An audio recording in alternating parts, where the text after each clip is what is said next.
On this week's show, Amazon goes on the hunt, Gamestop becomes the target, and Hollywood heads towards the borderlands. All this and more as we reach our next stop, the PCC Multiverse. Don't be alarmed. The quasi-shimmering light before you is a trans-dimensional gateway to other worlds, other voices, other thoughts, and other realities. Up feels like down, and down feels like the number 7 on a Wednesday morning. Don't worry. That quivering, blood-boiling sensation under your eyebrows is all a part of the charm. Welcome to the PCC Multiverse. And we're back with another episode of the PCC Multiverse. This is Gerald Glasser from Pop Culture Cosmos, Inside Sports Fantasy Football, the Lakers Fast Break, and Game Source. Thank you so much for listening to all of our great shows. But it wouldn't be a PCC Multiverse without my good friend. He is our own vault hunter of Pop Culture Cosmos. Got to check out what he's doing today at popculturecosmos.wordpress.com. His amazing book, Congratulations You Suck, and his awesome podcast, Topicocalypse. It is my good friend. It is Josh Peterson. What's up, man? Just busting open vaults, exploring the planets, adventuring around with my good pal Claptrap. There you go. Well, that means you're in the middle of the Borderlands. And we'll talk about Borderlands coming up here in a sec. But before I do, I want to tell you this cute little story here. I'm reading on the internet here, the intranet, I should say, the old-fashioned intranet. And I'm looking at an article that says Martin Scorsese sent the director of the Oscar-winning Parasite, Bong Joon-ho, a congratulatory letter. He said, quote, "You've done well, now rest, but don't rest for too long." So basically, in a sense, he said, quote, "You've done well." But my question to you is, do you think Martin Scorsese will ever send that kind of note to Kevin Feige? No, never. He will never go back on his comments. There's too much pride at stake here. He won't even go near that. Well, we'll say a auditory congratulatory note to Kevin Feige and say this: for what he's done so far in the Marvel Cinematic Universe, well done on behalf of the Pop Culture Cosmos. But we got a great episode we've got coming up for you today. We're going to be talking Borderlands, the movie, got a director. We'll talk about that coming up here in a sec. Plus Uncharted, we'll give you an update on that movie. Plus we're talking Hunters, that comes out this weekend on Amazon Prime. We're going to talk about a couple of GameStop exposés, which came out on the same day from 2 different outlets within minutes of each other. Was there something going on? We'll talk about that as well. One of my favorite, sorry to say this, Rob McCallum, docuseries is going on right now, and that's on HBO. It's McMillions. If you haven't seen it yet, this is really cool. I want to talk a little bit about that later on in the show. And Westworld, Season 3. A lot of cool stuff finally happening in Westworld. Will it bring viewers back into the world of Westworld? We'll talk about that coming up later in the program as well. But first, my friend, Eli Roth, a name you probably know more about as someone who might scare you, Hostel and some other graphic movies that he's made, in a sense of horror, or just really stuff that's on the edge out there. He's been tabbed as the director for the upcoming Borderlands movie. So I ask you, my friend, as a Borderlands fanatic that you are, who's played through the entire series, does this excite you? Or is it something that makes you kind of nervous that it might veer off into a different direction? Yeah, it's a great question. I've actually been pondering this all day. Eli Roth, as a filmmaker, yes, he knows what he's doing, but his movies, a lot of them, I find myself unable to watch them. Like, they are so just gratuitously violent. And I know that would be a good fit for Borderlands, but my hope would be that he doesn't take it beyond what it is. I don't want to see a scene where there's like a psycho gnawing on some guy's hands that's chained up to like a fence or something, but he's still alive. Like, I don't need to see that. Because you can take Borderlands one of two ways. You can take it the ultra-violent way, or you can take it to a PG-13 level and make it more acceptable for an entire audience. I would say, personally, you should take it to more of a PG-13 level, because I feel with the humor that the series has and the personality that it has, it's more endearing to that type of atmosphere. But having Eli Roth in the director's seat, I'm kind of worried it's just going to go to an ultra-violent R rating, and I don't think that's the style of Borderlands. I don't think that's the style they should take.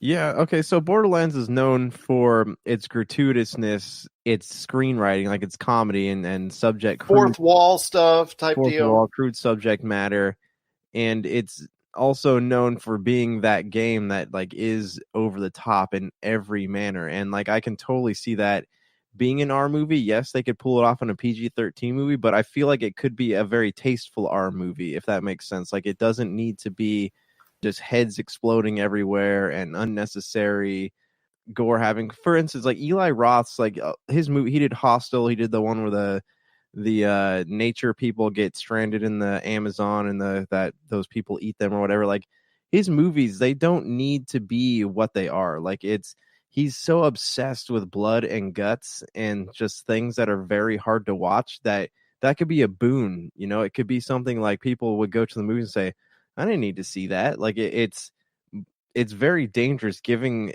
somebody like him a property like Borderlands, because it could be good, but it could also go the complete other direction, you know. And I would hope that Gearbox would have a lot of creative control over what he's doing, because he feels like somebody, if he got full control, like it would turn into something that it'd just be an hour and a half to 2 hours of blood and guts, and it would get gratuitous and hard to watch after a while. Well, the Borderlands games themselves are rated mature. I get that. But to me, whenever I play through the games, it seems like it's a very soft, mature, like a soft R. So I see it, if you just make a couple tweaks here and there, if you made a movie out of it and whatnot, I think you teeters more on the PG-13 side rather than just go an R to be an R. To me, I think you wouldn't hurt the quality of it. You wouldn't hurt the perception of it. I think you could tweak it into a very, hard PG-13 and keep it as a PG-13 and make it more acceptable to a larger audience.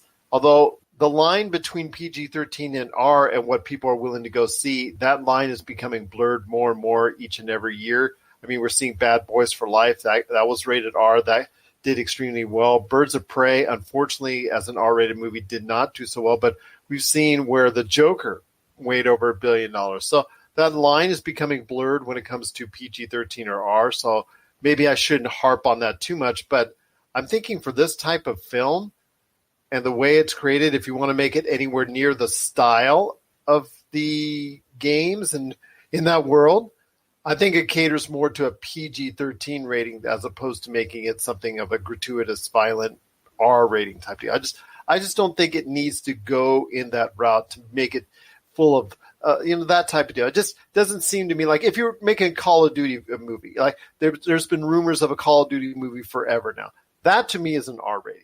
That to me is something that I think you're just going to have guys going out and just be your basic mission type deal. And that is going to use a lot of swearing, a lot of gratuitous violence, things of that nature that justifies the R rating. When it comes to Borderlands, you see a lot of comedy, you see a lot of styles, you see a lot of sci-fi and fantasy.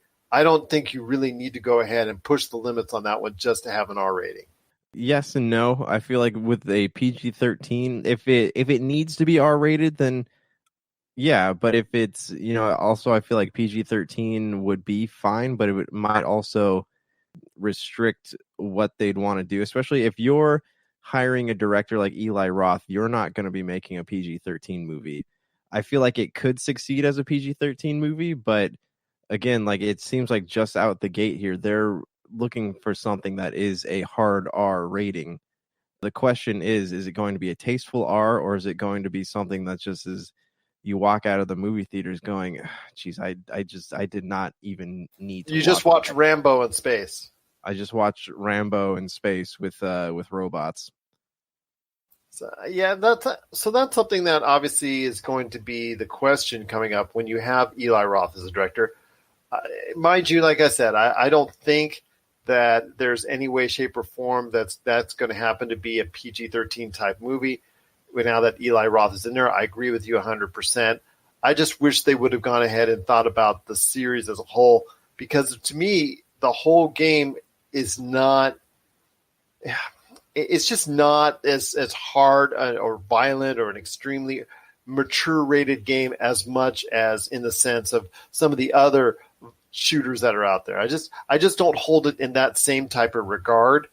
So maybe that's just me. I think it's closer to a T. It's right on that edge between a T and an M for me as far as rating wise. So I was thinking maybe you could go ahead and do the same thing and make it more to an acceptable, larger audience than what you would go ahead and do for maybe if it's a straight hard R, because this is a property that, while it's familiar to you and I as gamers, it's not familiar to the general consumer out there. So you want to try and introduce something like that, and I'm not sure introducing it as an R-rated movie is going to make it acceptable to a larger audience.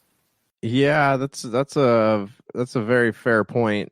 Okay, look at this. Borderlands fans, as we've learned with the whole like Epic Store versus Steam Store thing, like they are a very hard bunch of people to please. Like they are very particular about what goes into their games, where they're sold, and all that. So it's hard. Like you really with this almost feels like a Star Wars property to me. Like you can't win. You have to do all the steps in the right way in order to please people. And I don't think that this is a movie that will be made for people who aren't fans of the game. But, you're right. It does need to be done. If it's going to succeed monetarily, it needs to be done in a way that could be a big marketing thing for the game as well. Like, you go to see this movie, you enjoy it, then, oh, hey, I'm going to go check out the games.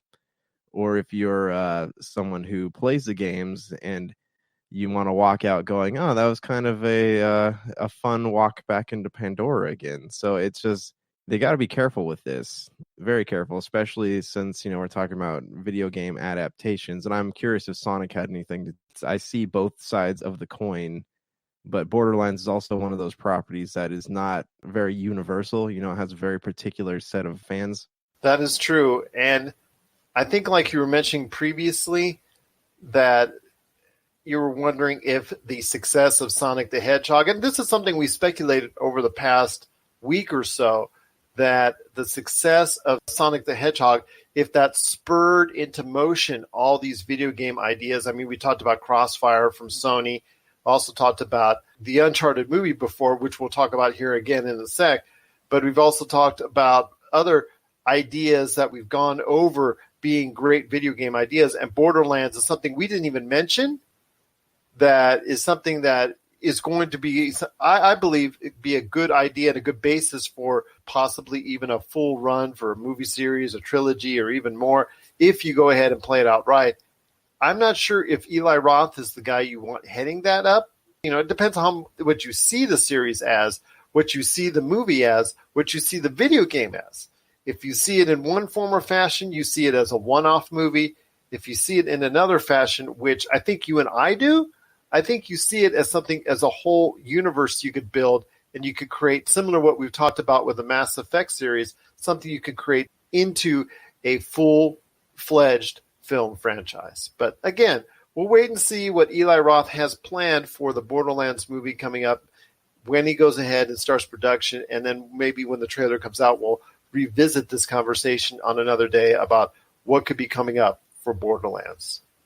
What are your thoughts out there on the Borderlands movie and Eli Roth sitting in the director's chair? Share us your thoughts, popculturecosmos@yahoo.com. You're listening to the Pop Culture Cosmos. Don't touch that dial. Wait, do people still use dials? For the latest news and information, analysis and opinions on the Los Angeles Lakers and the NBA, check out the Lakers Fast Break podcast today on wherever you get your podcasts.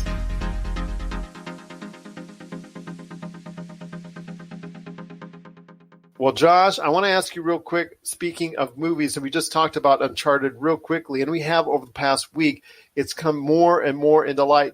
Again, based off the success of another video game movie, Sonic the Hedgehog, like we were talking about, as it nears the $100 million mark here in the United States and over $200 million worldwide.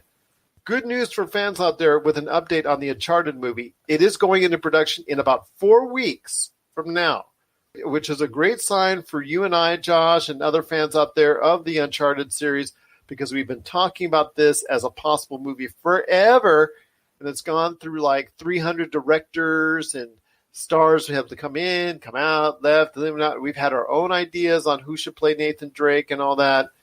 I'm still sad that that's not going to be the case. But again, it is Tom Holland. His name is pushing this idea. It's pushing it with Sony. It's going in production in 4 weeks. And one of the latest comments he said this week was that the movie is getting a lot of inspiration from one of the Uncharted games, which is great because that's where it should come from. But the movie it's getting some inspiration from is Uncharted 4: A Thief's End, which is right now, as of now, which I don't think will stay that way, but as of now, the final entry in the story of Nathan Drake. But Tom Holland's young. It's going to be a Mark Wahlberg playing a younger Sully. So I ask you, my friend, is this something that's kind of out of the blue, that's not really exactly the best way to go about the Uncharted series? Because I'm kind of confused on how you would have a younger Tom Holland playing a younger Nathan Drake. I just don't understand what they're going ahead and what they're thinking when it comes to the Uncharted movie, if that's the case.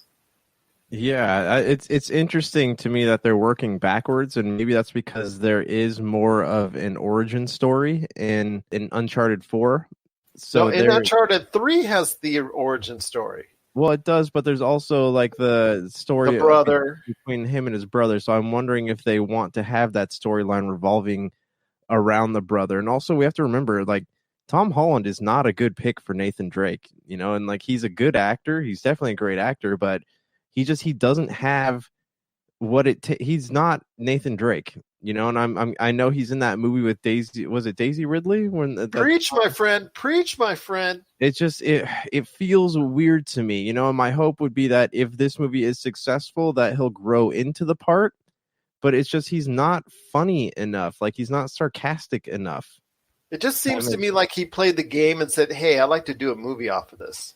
Yeah, or Sony really, because he has the clout with Spider-Man. And Sony, you know, he's Sony's golden boy right now.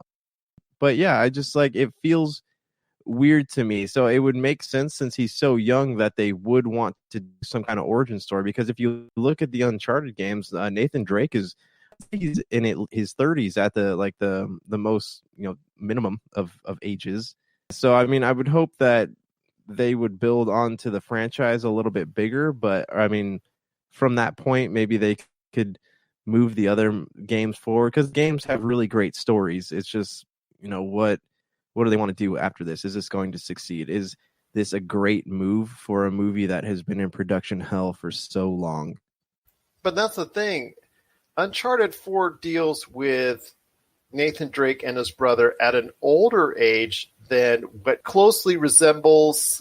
I mean, he's actually older than that. He's at a different kind of age, where in Uncharted 3 they go back to a young Nathan Drake, where he's just starting out in that world, and he meets up with Sully.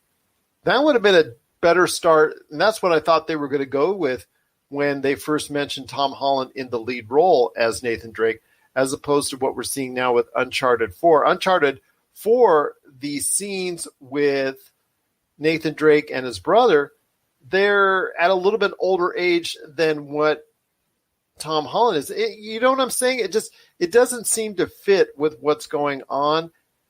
I said before, Scott Eastwood, you know, I know he's not a household name, the son of Clint Eastwood. He's done a few movies, the Fast and Furious movies. He's got the look of Nathan Drake. He can be arrogant like Nathan Drake. He can throw jokes and things of that nature. I'm sure he would have loved the opportunity to go ahead and get this role. I thought personally he would have been most effective for that type of role, just because he fits the persona and look of what Nathan Drake is all about right now. Plus, he's in his mid-30s, so it makes perfect sense to go ahead and put him, because if you get this into a successful franchise, he would be apt to be able to do 3 or 4 more. But then again, you have Tom Holland, and I understand you want to grow him into the role, but it just seems like an awful fit where his age is, because you can't go ahead and picture him as a really young Drake. But then the time that they spent in jail, him and his brother, were at an older age than what he is now. So it kind of just doesn't fit with the whole theme of what we're talking about when it concerns the Uncharted series. So again, I agree with you 100%. Tom Holland is not a right fit for this role, but I think they're just going to go ahead with Sony and the script and all that. And since production's coming up in 4 weeks, they're just going to go ahead and make up, Nathan Drake and use just some of the elements of his character that are so endearing to us, just basically mold it around Tom Holland and make it like we talked about before with Al Pacino, not having the actor mold himself around the character rather than the character mold around Tom Holland. But here, this leads me to my next question. Why make it an Uncharted film, though? Why not just make it some kind of like action adventure Indiana Jones type thing? Well, I can tell you, Sony's been dying to use that franchise. And, I get that. And it's gone through several directors. I think, 6 or 7 directors it's gone through. It's gone through everyone from Seth Rogen to so many other different names that are out there. And they've all come with different scripts, different ideas, different approaches to it. And it just seems to me that, like you said, it could have done it under whatever name they wanted to give it outside of the Uncharted series, and they probably would have been better off because you don't have to tie it down to whatever fans' expectations are of what Nathan Drake should be on the big screen. Like mine, for instance. I know exactly what I would like to see out of Nathan Drake on the big screen, and it looks like right now in Tom Holland that we're not going to get it. I would say, to be honest with you, Mark Wahlberg is probably a better Nathan Drake than Tom Holland is as an option as Nathan Drake right now. Well, I'm surprised after that short film that Nathan Fillion did that they did not pick him for the role. They did not move forward with that. I'm curious. I wonder what happened behind the scenes after he put that out. But yeah, it feels like there's a lot better choices. This is nothing against Tom Holland. He doesn't have like the sarcasm and the wit. He doesn't have the physique of Nathan Drake. He doesn't look anything like Nathan Drake. And do you actually picture him punching, so many guys out, all the bad guys out that you do in the Uncharted games? I just don't see picture him doing that without having some sort of excuse or thing, like, for instance, getting bit by a radioactive spider. Yeah. He plays a good teenager, but he does not play a good explorer, if that makes sense. Yeah, it's puzzling. And we're going to see it anyways because it's Uncharted and the fact that we love the series so much. But again, as we moaned and groaned over this over the past 2 years since we heard Tom Holland's name attached to this, it's basically had us scratching our heads. And now as it gets closer to the production start of it and it's going to be released early next year, it's becoming a reality. And I'm in a way thankful that the Uncharted series finally will be becoming a reality. Will I be this enthused by it this time next year? I'm very apprehensive about that because I'm not sure exactly if this is a really good fit between Tom Holland and the Uncharted movie. But again, I got to try and have an open mind. Very nervous, however, because it's my favorite video game series of all time. So you can forgive me if I'm just a little bit apprehensive. What are your thoughts out there on Tom Holland? That's Nathan Drake with the Uncharted movie coming up real soon. It's going to production in 4 weeks, and it'll be coming out in early 2021. Share us your thoughts, popculturecosmos@yahoo.com. My friend, before we hit the halfway mark on our show, I just wanted to ask you real quick, did you get a chance to see the Westworld Season 3 trailer? I was really enthused by it. It looks really good, and there's a lot of nice things to say about it. It's an all-star cast. I don't know. It's actually getting me back interested once again in the Westworld series because Season 2 was kind of a downer, and I just left halfway through. So what are your thoughts on Westworld Season 3 and the trailer? Does that get your interest back up into the series? Yes, and also no. Here's the thing. With Westworld, what made me really into it was the whole concept of these machines in this theme park, and also like the Western aspect of it.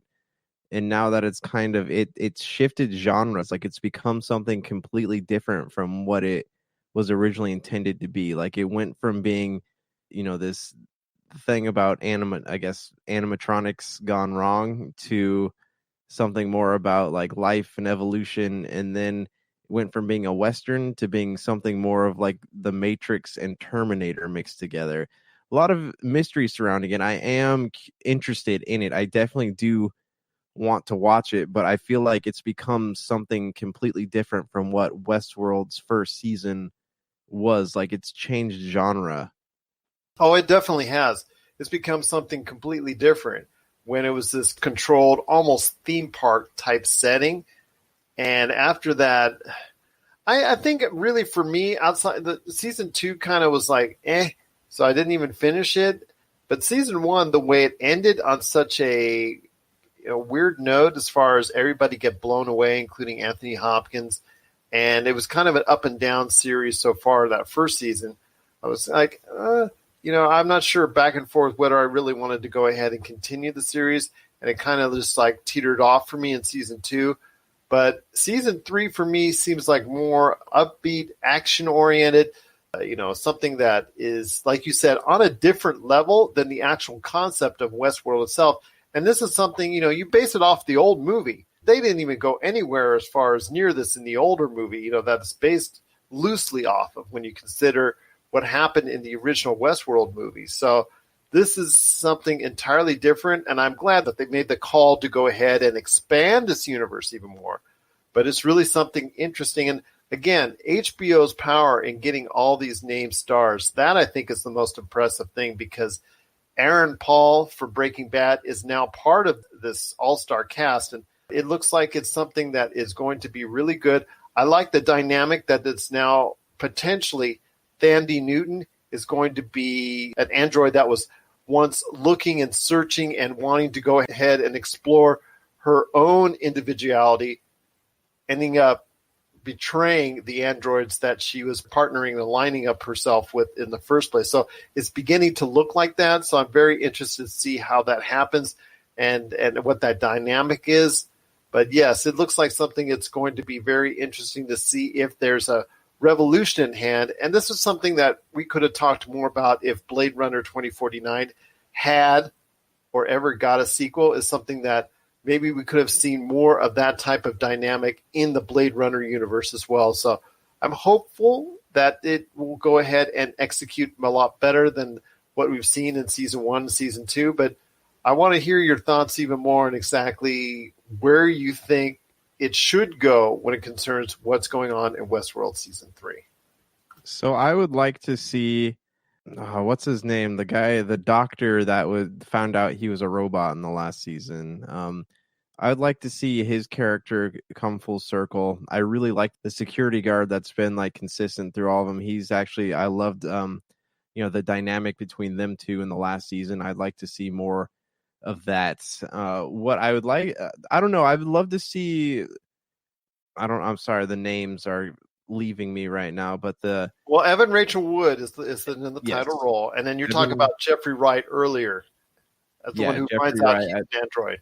Yeah, so I would love to see Evan Rachel Wood and Thandie Newton kind of become not adversaries, but enemies. I'd like to see them kind of create these factions and facing off against each other. That would be really cool to me. Maybe she has this realization that like, yeah, this girl needs to be stopped, and like I'd love to see them team up. Other than that, like I don't have any expectations, man. I don't even know what they're doing, where they're going. Obviously, there's not enough of them to take over the world. So I don't know what's happening with that, but I'm definitely interested to see where the next step goes. And Ed Harris is the Man in Black. He was prominently featured in the trailer with Evan Rachel Wood. So, yes, seeing that dynamic, exactly what happens, especially emanating from full circle from what happened in season 1. It looks like it's going into a very strange place between those two. And you're right, the adversarial relationship, I should say, between Thandie Newton that is created against Evan Rachel Wood when there was actually sort of going to be like they were aligned together, it looked like they were going to be aligned together, is very interesting. So I'm hopeful that this will start executing better on a larger or longer basis than what I've seen, where it's been basically hit and miss for the first 2 seasons. I know this is HBO's big show. Again, season 1 and season 2 has its ups and downs, but you know what? I'm going to go ahead and give season 3 of Westworld a chance. Hopefully everyone else will as well. What are your thoughts out there on Westworld season 3? The trailer's out. Have you seen it? Does it get you back into the whole realm of Westworld? We want to hear your thoughts. Pop Culture Cosmos, Humanica Media, and Game Source on Facebook, Twitter, and Instagram as well. You're listening to the Pop Culture Cosmos.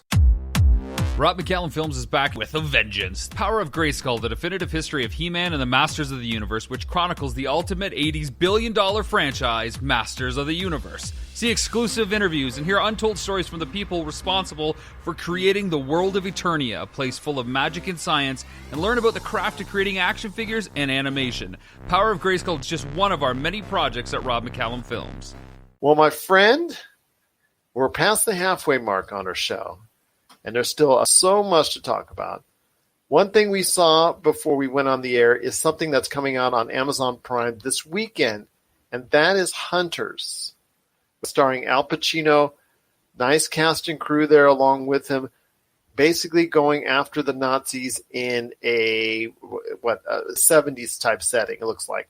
So I ask you, is this something that really intrigues you? Because what we've seen so far looks like it's going to be a hunt and kill type scenario, trying to get rid of the Nazis one by one, trying to go ahead and do it in the cloak of secrecy while the U.S. government uncovers all this step by step and all that. They try to go ahead and uncover this battle between the hunters and the hunted. And don't forget, on top of that, the Nazis, in some form or fashion, are still looking to go ahead and try and form some alliance and organization and maybe possibly try to go ahead and wreak havoc upon the world once again. Yeah, it's got this like slight Wolfenstein vibe to it. I don't know if you felt that when you were watching it, but it reminded me of like a mix of Wolfenstein's like story and humor with the boys. You know, them hunting down the Nazis and things like that. I think Logan Lerman's a really good actor. Like I thought he was great in Perks of Being a Wallflower, and it'll be interesting to see whether or not he can pull off a part that's a little more violent and serious. But it does have that kind of setup that The Boys did in its first season, where you have the unwilling victim basically pulled into the type of scenario. So it may be, at least at the start, a been there, done that type deal, similar to what we saw in The Boys. Yeah, right, exactly. It looks good. I mean, I love the idea of like, it also has kind of this like Snatch feel to it. You know how like the movie Snatch opens up and you have the humor, you know. I hope it has like an overarching story, you know, it's not just about them hunting Nazis, because I feel like that's been done so many times before. I want to know what makes this show special.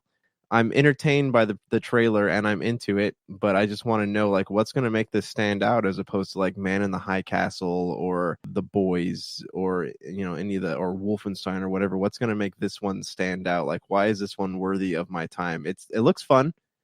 But what does it have that these other shows don't? Because this whole like hunting Nazi theme, like it's entertaining, yeah, but it's been done a lot in a lot of different mediums.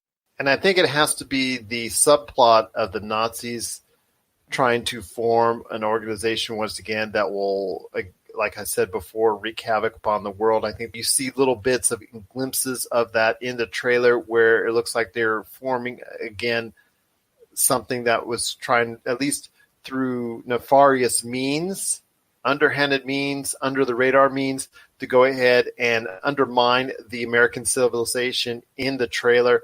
I think it looks like they're going ahead and organizing some sort of type of front that they're going to go ahead and, if the hunters don't stop them, that will succeed in a way that will be, you know, very bad to the country, at least as far as from the storyline standpoint. So, you know, it's something that, you know, I'm interested in seeing. But again, like you said, you don't want it to be just, okay, let's kill our Nazi for the week and that's it. You know, we want it to have something more of substance.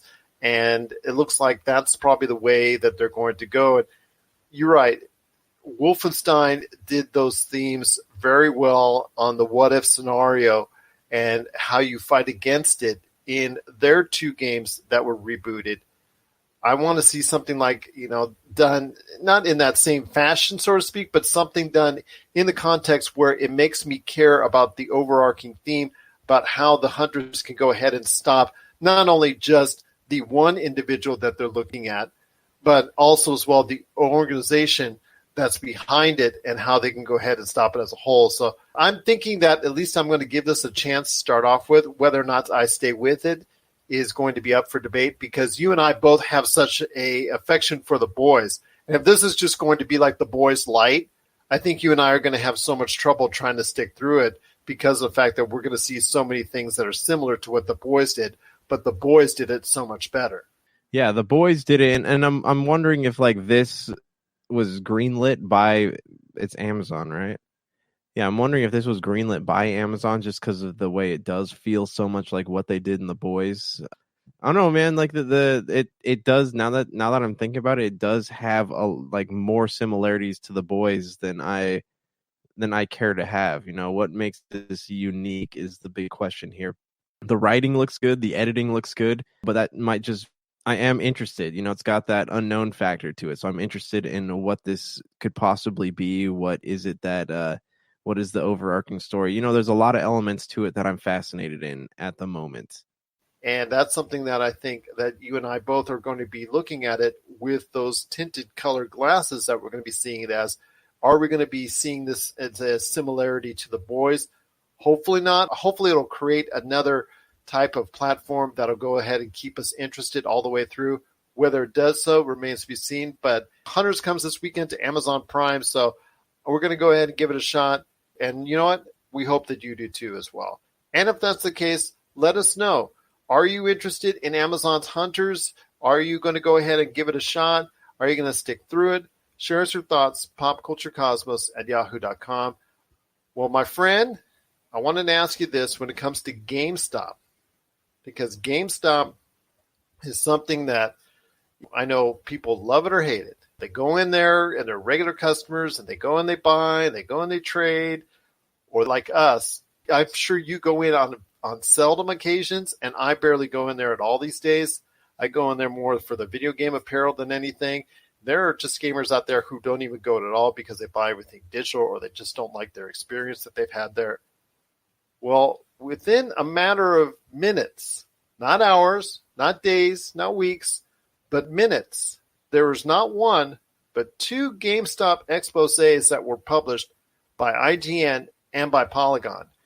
In fact, the one that was done by Polygon was done by Colin Campbell, who was someone I've been fortunate enough to interview in the past. So I ask you, with both of those exposés, as it were, coming out within minutes of each other, describing the, I should say, terrible atmosphere that's currently there because of the fact that their financials are so poor at this point in time, and their outlook long-term for their brick-and-mortar stores, as we've said on this show on several occasions, is not good at all. The atmosphere there is really dark and very bleak, and it's portrayed onto the desperate, I should quote, quoting one of these articles, desperate nature of the company as a whole and the way it treats its employees and what they're asking the employees to do. So I ask you, my friend, coincidence that these two stories came out 11 minutes apart? I don't know. It seems like it's not a coincidence. It feels like somebody on the inside went to both Polygon and IGN with these stories, or there's an angle they're playing. Like maybe it's some kind of outside company paying them to make these exposés on GameStop because they want to finish putting GameStop out of business. The timing of it seems very, very off to me. What went through your mind when you saw these both pop up? I'm going to tell people what I do. When I go ahead and I post interesting news stories each morning, that's usually around in the 7 o'clock hour, 8 o'clock hour, whatnot, here Pacific Coast time, sometimes even earlier.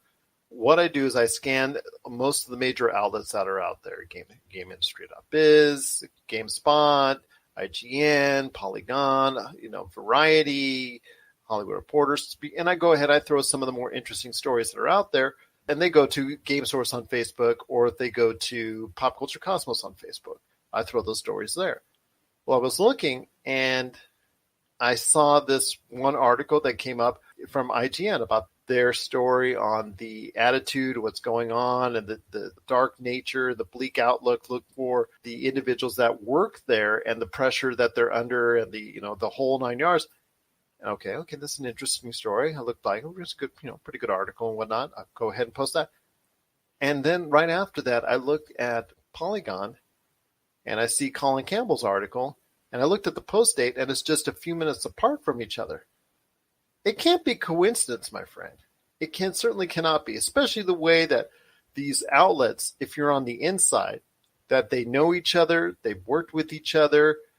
A lot of the individuals are colleagues with each other. They, when they're all at E3, they probably pal around and drink beers with each other.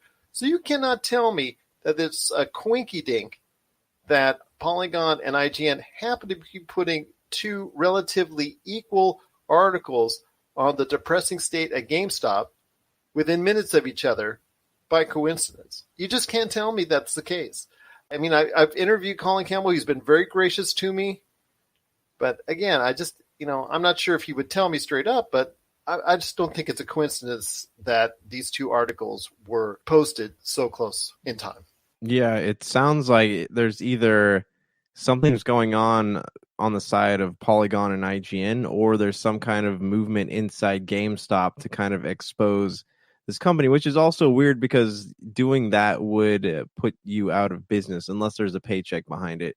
I don't know. There's a lot of strings that could be being pulled right here, and as somebody who I do occasionally go into GameStop. I've been using their 4 for $10 pre-owned game deals, but it's not the store that it once was, and I would much rather go to the mom and pop brick and mortar shops. I love retro game stores. Our good friend Doug, owner of Retro City Games, he's got a pretty good business going on. Him and Nicole run a great store at both here in Henderson and also right on the Las Vegas Strip. So we've never had a problem with them. Yeah, and awesome.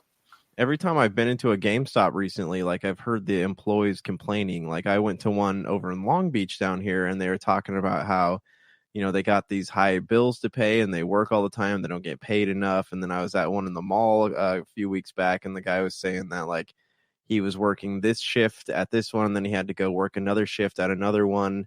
It feels like there is a lot of unhappiness and a lot of pressure there because a lot of these people don't know if they are going to be having jobs, next week or next month. But where's it all stemming from? Are there really pressures being placed on them? Can't GameStop exist as an entity online also? Can't they get into the digital shop deal or, do something like Netflix has done and do a streaming game service? It feels like they're trying to be, I don't know, their games are always kind of overpriced too. They're not quite sure what they want to be, how much they want to sell things for, what kind of company they want to be. And yes, I can totally see some unhappy employees going to both Polygon and IGN and kind of trying to sell this story to them. But it was just very interesting to see how close in time and how close in proximity both were being published. So it kind of makes you wonder what kind of front is being done, or what's being done behind the scenes at GameStop to go ahead and undermine their own business, because it was all about employees with their names being changed for the purpose of the article, talking about how the higher ups are putting all this pressure. And I see when I go in there, every time you call them, they've got this whole long spiel. I mean, when I was running Game Crazies, we did have a little bit of a spiel, but it wasn't really that bad because they're going to come into the store anyways, because you treat them well, you treat the customers well at the time of their experience, and they'll come back for more. That's the goal. And the problem is you don't go ahead and just bludgeon them to death with a whole bunch of lines, a whole bunch of spiel and things of that nature. People are more apt to go ahead and purchase extra things if you go ahead and make it a comfortable environment for them, not the opposite. But right now, most people that are, according to the stories, most people that are working at GameStops are feeling so much pressure that they're making an uncomfortable experience for their customers. No, I agree. And here's the other thing. You go into the mom and pop brick and mortar shops, especially I've been to a few down here, and the people who work there, they actually take the time to talk to you. They want to know, how are you doing? How's your day going? And you talk about a certain game, oh, I love that game. I used to do this, this, and this, or have you tried this, this, and this? They're more personable. Not every word they have with you. You go to GameStop and all the employees look like they're having a bad day, and everything they say to you is designed to sell you a pre-order or a product or some kind of game sale they have going on. And their rewards program is a joke. You have to spend $500 to even get like $10 off on something. Like they have all these loyalty programs and it feels like you're getting a good deal out of it, but you're really not. They're trying to make you feel like you have an incentive to shop there, but there isn't really. And even with like their used game sales, they have the 4 for 10, the 4 for 20 deal. They have none of their games have the cases. It's like if you're a collector, there's not really any point. Just go to a mom and pop brick and mortar store, because none of these games have the cases in them still, the original cases. It's all paper because they accept the discs and stuff like that without the original casing. So even as a collector, there's not really a lot of reason to go to GameStop anymore. And that's a shame, because GameStop was such a big part of the decade of the 2000s, where you had the PlayStation 3, Xbox 360, and even into the Wii, where it was just so important. You had to go to a GameStop, or, where I was working at Game Crazy, because we were attached to the Hollywood video stores, and you had to go there to go ahead and get the latest and greatest. And now, because of the changing marketplace, and, I know GameStop has tried to get into the digital space. They bought ThinkGeek, and that was really a step backwards for them. That really didn't work out very well for them at all, because I know they had to not only eat all those costs, but it's just not turned around where people are buying as much pop culture stuff. I know I do, but when I go there, I'm only looking for the clearance stuff. So, there's probably more people like me out there that are just going there to look for the clearance stuff, because all the other stuff that's there is so overpriced. And the fact is that their online business and the digital business itself has not been as friendly or as the way inviting for GameStop as hopefully they were trying to make it out to be. I mean, GameStop.com it's not a place where you go first. You go to Amazon.com first, even if you pre-order, which these days, and I know, Josh, is something pre-ordering is not something really you needed anymore. It's not really anything that's important anymore. I mean, you can get it. You can get any game you want out there outside of maybe a specialty item, a specialty product. You can get it and really with relative ease, either from a brick and mortar store like Walmart or Target or whatnot, or just go online, Amazon, and have it shipped to you within sometimes the next business day. Right. I have ordered Sega games off of GameStop.com, and not only are they all like outrageously overpriced, but every time I buy, like I say I'll buy 3 games from them, they only ship me 2 of them. They go, oh yeah, we'll discount your money or we'll get the product out to you. And they never do. So I just got tired of dealing with them, and I don't buy things off of their website anymore. It is disappointing to see where GameStop has fallen, but unfortunately it is part of the business. But you see all these other mom and pop stores, or these other stores that are video game specialty stores, that are still thriving because they embraced the retro well before GameStop did. I mean, GameStop, remember a couple of years ago when they tried to really get into retro and they were asking for all this retro stuff in trade or whatnot? That was great for a hot minute. Now it's all about technology, and that's something the articles stressed as well, is that they want your phones, they want your tablets, they want your technology items even more so than the games themselves on occasion. So it's just kind of disappointing where GameStop has come from to where they're going now. I mean, it does look like with all the money that they're losing, because we reported here on this show how many millions of dollars they are losing each and every quarter, that the writing's on the wall, my friend. It's on the wall. It's just a matter of time. And unfortunately, it's a system that's perpetuating in and of itself. It's bad numbers are creating a lot of tension, which is creating a lot of poor customer service, which in turn creates more bad numbers. So it's just this vicious circle that's going to continue until there are no more GameStops, and that would be really bad to see. Yeah, I agree. Like, I don't hate GameStop. I do have fond memories of like going out and waiting outside their stores at midnight for the latest games to drop, and having that whole community come together, but they don't really have that anymore. And if you go into any GameStop at any given moment, there's not really, if there's anybody in there, it's no more than like 2 or 3 people. Even like kids don't play games as frequently as they used to. It's still like the older crowd, like, people in their 20s, 30s, 40s, 50s, whatever it might be. And they're playing them from home. They don't need to go to the GameStop. They get to download them. So all signs are pointing to them going out of business. You even go into a GameStop, right? they've laid off half of the Game Informer staff, and you go into a GameStop, you look at their TVs, and there's not a lot happening on them anymore. It's one person sitting in front of a green screen talking about something. Like even the production value of like GameStop TV has dropped significantly. So all the signs are pointing to them closing their doors for good. And well, that would be sad. I don't see them catching on to whatever fads are keeping the mom and pop game stores open, because they're a corporate run entity. Even if they try to adopt the whole idea of retro based games, they're a corporate run entity, which means that if they have stock that's not selling, it's going to end up costing them money because they have to deal with distributors. Whereas these mom and pop retailers, they can get away with ordering very little and then keeping a giant inventory of used games on hand and not have to pay for those. Because the used inventory, that's where the money is. That's where the profit lies. Right. And so, but GameStop doesn't have the luxury of doing that. And what's it called when you don't franchise yourself? Like you can have your franchise, but you're allowed to own one by yourself. Well, that's just, you're just an individual entity. You just basically. Well, kind of like how Chick-fil-A's are, right? Like you can own or McDonald's. Like you can own your own Chick-fil-A or McDonald's. You just have the brand name. If they did something like that, I could see maybe. But then you're franchising it out. You're a franchisee.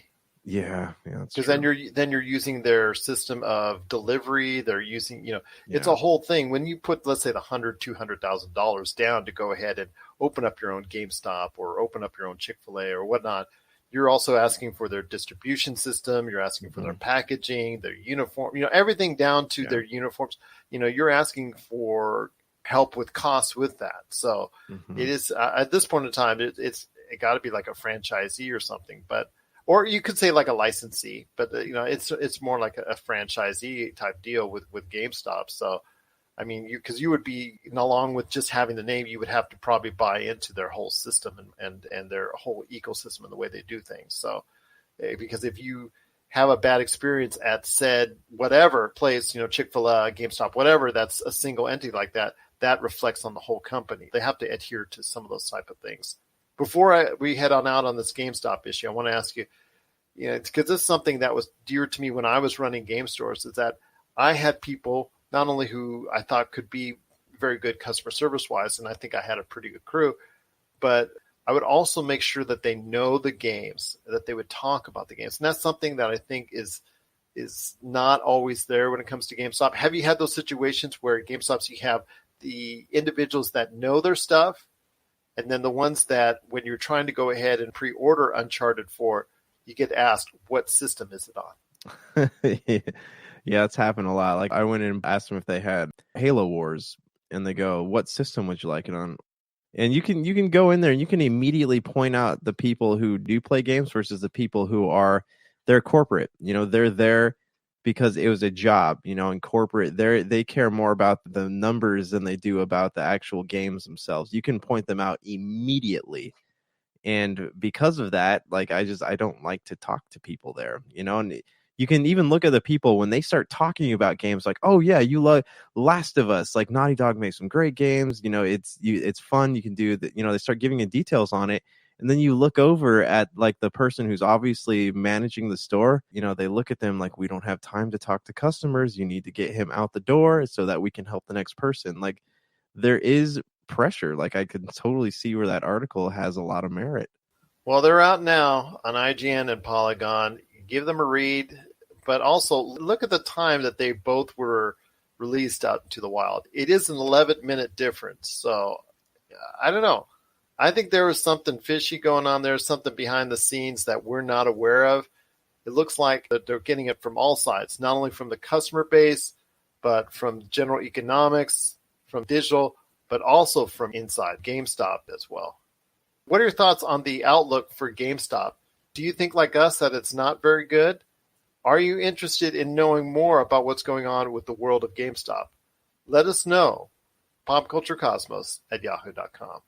Well, it's been a great episode, my friend. I cannot thank you enough for being part of it, as always. But before we head on out, man, speaking of HBO, like we were talking about earlier with Westworld, I got to ask you, my friend, have you been watching McMillions? I have not. I remember you mentioning it a couple times, but I have not had the joy of sitting down and watching it yet. Let me ask you this. During the 90s, did you get a chance to play the Monopoly game at McDonald's? Yes. And I always won like free hash browns and fries and things like that, but I never won any money ever. Exactly. Well, the McMillions series that's out, and that docuseries, it's 3 episodes in as we speak about it today. It is really good. It is something that, I'm sorry, Rob McCallum, our good friend out there who makes documentaries, but this is something that could be, well, so far it's shaping up to be one of the best docuseries I've ever seen.